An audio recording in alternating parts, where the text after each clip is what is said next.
I'm building a beautiful arched range. There's one problem. I need it right here. Right here. Right here. This wall needs to go. Don't even have a stove yet, so here's hoping that I can find one that's not $5,000. Let's do this. This wall has to go for a few reasons. Whole house is completely chopped up, so that's one. It needs an open concept. But the real reason it has to go is I'm building this arched stone range hood. So we call it stone arched range hood. I don't know. That's what I'm calling it though. Supposed to come off in one big one, but it's not. Come here, I'll show you. So right here I need a focal point. I've always loved real stone, and I've learned that if it blows up on social media, it actually doesn't age well. I can see it. And this, it's timeless. The wall has to go. But now I've got another issue. These two windows are completely different sizes. Once that wall is gone, this is going to look really off. So now I've got to fix that too. And then there's the arch itself. I was thinking of using plywood and creating the arch, but then I thought maybe I should use cement board. I've actually never built one of these before, and I've never actually used real stone as an install. So this could go really good, or this could go really bad. Either way, the wall has to go. Let's figure it out. Oh God. That wall is out. Now, I've got to take this wall out. I don't want to take it all out because I do want to leave a little bit of a divide. I think I'm yelling at you, sorry. A little bit of a divide between the kitchen and the dining room. I've flipped homes before where I've taken the entire wall out and then it felt like there was no separation between kitchen and living room space. I love open concept, but I need the division. If you remember from my first video, the double doors that I found on Marketplace are actually going to go here. They're going to open up and it's going to be a mudroom because right now it doesn't make sense that you walk into the kitchen, children, snow gear, pets, everything. It just ends up being a disaster in your house. Remember this? That's going to be the kitchen island. That's satisfying. So since I'm leaving a part of this wall, I'm actually just putting my laser level so that I can score a even line with the drywall. I'm gonna go in later on, but that way I don't rip off a part of the drywall that I don't need to. And since my electrician has already come and killed the wires for me, they're cut off, I can pull them through the studs. If you don't have your electrician come first, you're left with studs that have wires running through them, and unless you know how to properly and safely disconnect them, you have to wait for somebody to come back. So I always suggest getting your electrician to come beforehand and removing everything from the wall that you want down. I have to do some investigating as to why they have 3 here. Normally when you have this many together, it's because it's load bearing.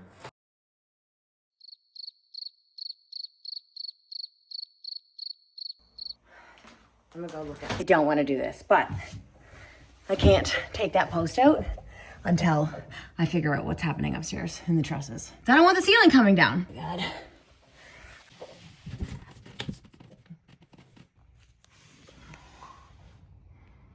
sure how the hell I missed that or how the house inspector missed that, but that's a beam holding up my trusses. I'm getting out of here. That really sucks.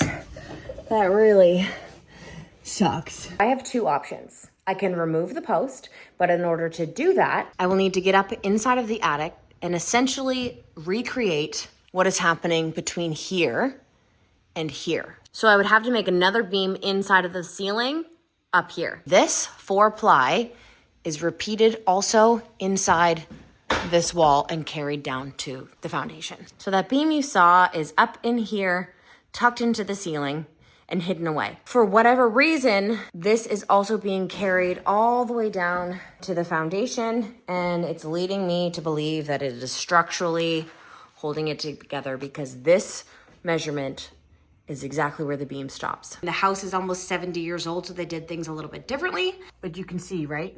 That post is being carried all the way to the ground. And that's when you know something is load bearing. If a wall follows from the roof line all the way to the foundation. So my options are limited. I'm either going to have to get an engineer in here to design a beam to install it, which is more time, more labor, probably a week, 2, or even 3 to get it stamped off, or I can just leave it as is. I don't want to, but I'm trying to keep this kitchen budget friendly, DIY. I don't want to get into adding time and materials. We're leaving it and we have to change the design and do a post. It sucks, but it is what it is. Sometimes halfway through this I'm literally like, what did I do? because now I have to fix all of it. Look at this space. Let's ignore the fact that both of the windows are uneven and need to be fixed. Let's ignore the fact that we now have to have a post in the middle of our kitchen. The floor is uneven. Either way, let's ignore all of that and just look at the space. The arch, the beautiful arch range, the whole reason for this video. Let's go figure that part out. Honestly, I'm not even sure I'm ready. Okay, it's been 2 days. You wouldn't know that. It's been 2 days. And I have watched a few different videos on how to build this arch. Something that's more exciting that kind of has to happen just right before it is I'm gonna lay the cabinets out. We went to Kent and got all of the like pre-made cupboards. I got the cabinets, I got the windows. I'm ready to do some installing, but I cannot believe the price difference. If you were to buy a stocked cabinet, you don't get obviously as many color choices, but there's ways to make it really custom and I'm gonna show you. Gosh, I forgot about that. There is such a dip in this floor. I've got to get self-leveler. The cabinets are going to go in today, but they're not actually gonna go in. I'm gonna lay them out. I'm gonna figure out where the arch is going, where my range is going, have everything centered, and then I'm building the arch, but I'm just not gonna mount it in. So we're going to pretend that this floor is done.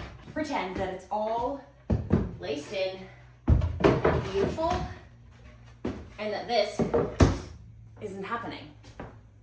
I'm just doing this right now to raise the level of this subfloor in order to set the cabinets down, and then I can figure out where my arch is going.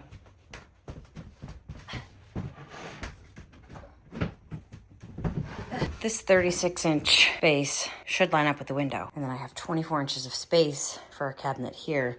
So I might be moving the window over, but I can't move the window over because the range has to come over. So I might be using a smaller cabinet in here. We'll see. Well, I know I promised you that we're getting to the arch right now, but we are in like a minute and a half. I just had to figure this out. In real time, it's like half a day of trying to figure this part out. I'm gonna speed it up, get it all in, or getting to the arch. I can't put the sink half under a window. That can't work. So I have to solve this problem first. The window doesn't fit. And the window has to fit. You can't put a sink half underneath the window. Using stocked cabinets, you don't have as many customizable options. So you have to go with standard sizing. But then you have the window here, which isn't gonna line up with my 36-inch sink base. But the range has to stay where it's at because it has to be directly between both windows. And I don't wanna get into changing the structure of the house and moving the windows. So I'm trying to work with what I have here to keep the windows in the same spot. It's actually crazy when you think about something in your brain and you're like, oh, that's not gonna be that difficult. I'll just do doot. But doot is like 4 million more doots than you thought. I'm just gonna go ahead and build the range hood. I'm gonna figure that part out later. Once I have it physically in front of me, I'll be able to feel it in the space. Nice. Look at this.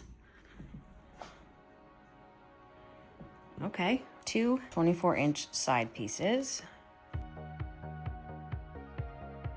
Then I'm going to have to do 2 64-inch pieces to connect the top.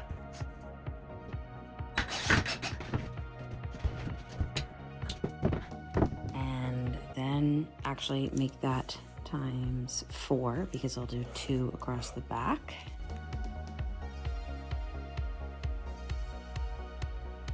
And then I can figure out the arch. This might actually work.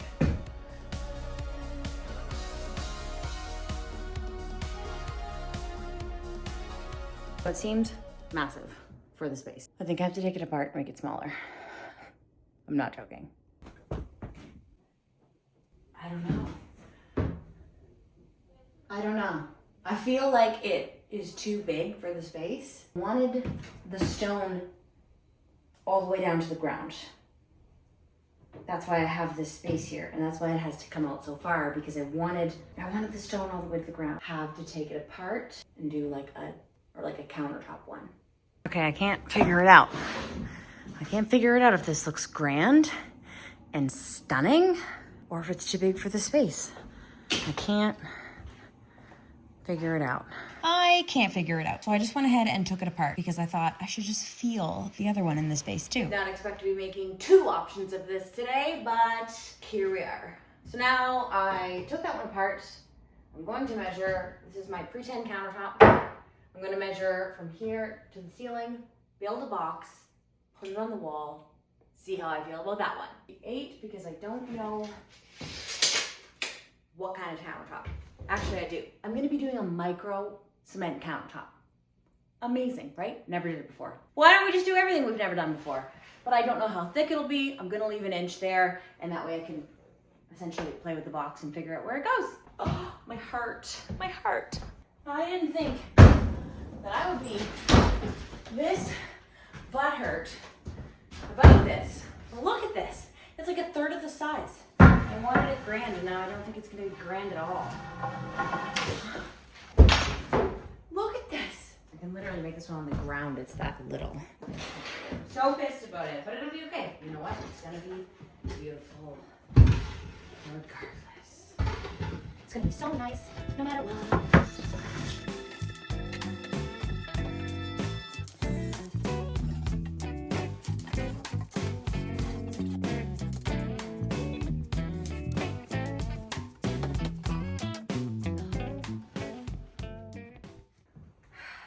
Stop soaking about it because now that I'm looking at the space and I have the large piece down, it does make sense. It already feels better with that being gone. And if I would have put like 1.5 to 2 inch stone on it, it would have brought it out wider. It was too large.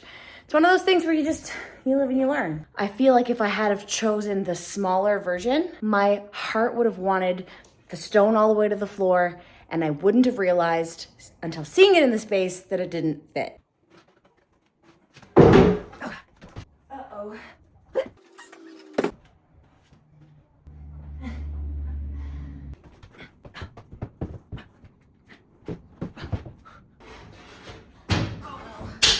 It's a damn good thing I CrossFit, that's for sure.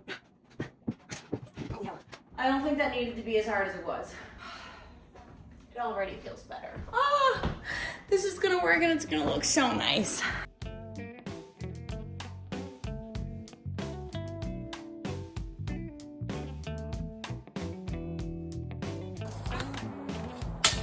Is there anything more annoying than dropping your tape measure down?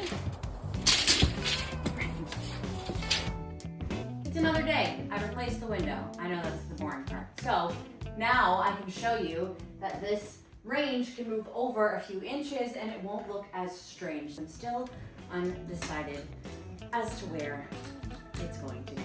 Our fake little countertops on.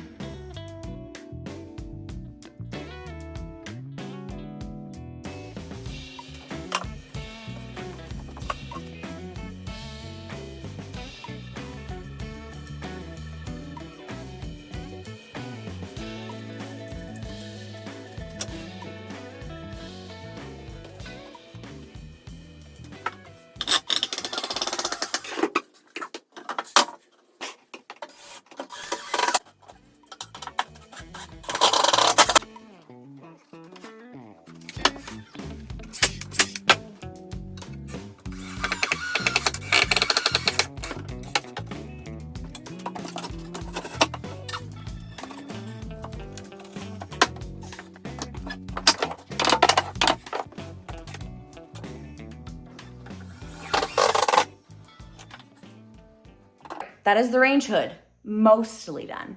I also have some really cool stair filler pieces, stair newels, because I was finally able to figure out the layout of the cabinets. The stone is coming, don't worry, and here is another kitchen progress video. If I haven't finished it by the time you're watching it, this one's probably just as cool. Questionable decisions, more chaos, but always progress. See you next time.